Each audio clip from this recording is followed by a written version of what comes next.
All right, we welcome you back to the ecourse lessons here. This is the second day of it. We're going to talk about today how banjo works. You know, what makes the banjo sound? Why does it sound like that? Well, I'll get my man to scroll down here and we'll explain about the strings, the vibrations and everything. Okay, now this is the banjo. Alright, these strings on this banjo, when you pluck this string, it vibrates. Matter of fact, if you see that little piece of cotton on there, you can see it jumping. Alright, it vibrates into this bridge. That's why you need a good bridge. The bridge sends it on down to the head and out into the chamber down here, the air chamber that's inside of it. But it's a lot of things that's important that makes this vibration go through this bridge, through the head into the air chamber. The tone ring, which I will show you later, is inside. The tightness of your neck into your rim has got to be real tight. Your tailpiece has got to be angled at a good angle where your strings will come down at a steep angle from the back of your bridge. All of that is into consideration of making the banjo sound great, you know. See, there ain't nothing wrong with the way that banjo sounds, even if I did build it. But all of that is what makes the banjo sound.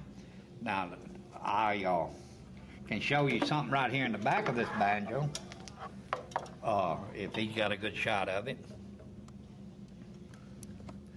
Good shot. I could loosen these I could loosen off these coordinator rods just a little bit.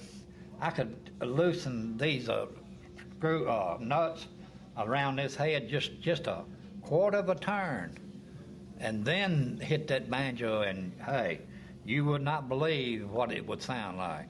It'd sound like a string stretched over a dishpan or something. So all of this stuff has really got to be tight and got to be set at the right place.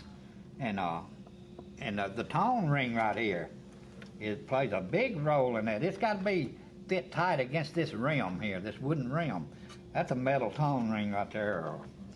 And it's got to be real tight against it. Everything's got to be tight.